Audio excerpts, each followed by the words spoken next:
রাজধানীতে মমতা এসআইআর নিয়ে মুখ্যমন্ত্রী মমতা বন্দ্যোপাধ্যায় বিকেল 4টেয় জাতীয় নির্বাচনের কমিশনের সঙ্গে বৈঠক, এবং বৈঠকের আগে মমতা আর কমিশনের মধ্যে চরম সংঘাত। মমতা ব্যানার্জি সংঘাত করতে পারেন, কিছু কাজ করতে পারেন। এখন খালি এই করে নিউজে থাকা আর যতটা ডিলে করা যায় স্যারকে এই চেষ্টা করছেন।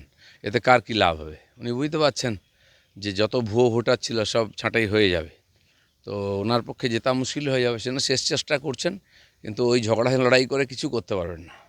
এবং এসআইআর নিয়ে যখন বৈঠক হচ্ছে তিনি তখন সুপ্রিম কোর্টে চলে গেলেন। এসআইআর নিয়ে ভারতীয় জাতীয় নির্বাচন কমিশন এবং রাজ্যের মুখ্য নির্বাচনের কমিশনের বিরুদ্ধে মামলাও দায়ের করলেন। আবার একধারে বৈঠক করছেন, একধারে মামলা করছেন, এটা কি?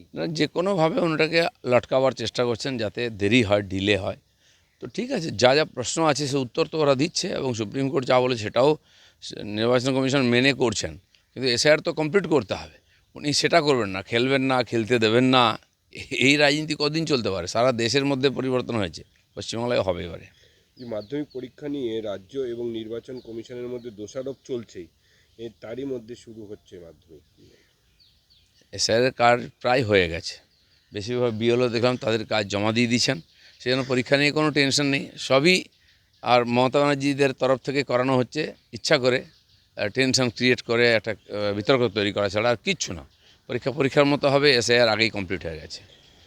গতকাল রাতে খাস কলকাতার বুকে সিন্ডিকেট দখলকে কেন্দ্র করে তৃণমূলের দুই গোষ্ঠীর মধ্যে সংঘর্ষ, চলল গুলি, এমনকি পুলিশের গাড়িতেও পড়ল ইট। এবং অভিযোগ, শাসক দলের নেতা মন্ত্রীর ছত্রছায়াতেই অভিযুক্ত সোনা পাপ্পুর এতই বারবার দেখুন, পশ্চিমবাংলায় এই গোষ্ঠী সংঘর্ষ, সিন্ডিকেট রাজ, মাফিয়া রাজ, মারপিট, গুলি বন্দুক নতুন কিছু না। পুলিশ প্রত্যেকটা এই গুন্ডাদেরকে চেনে, আর তাদের সঙ্গে এদের স্বার্থ জড়িয়ে আছে। পুরো পার্টিটা এদের উপরে দাঁড়িয়ে আছে, সরকার এদের উপরে দাঁড়িয়ে আছে। পুলিশ প্রশাসনের কাজ হচ্ছে এইসব তোলাবাজি করা আর তোলাবাজিদেরকে আটকানো, সামলানো, তাদের গায়ে যেন ঢিল না পড়ে। তো পুলিশকে মাঝে মধ্যে ঢিল খেতে হয়।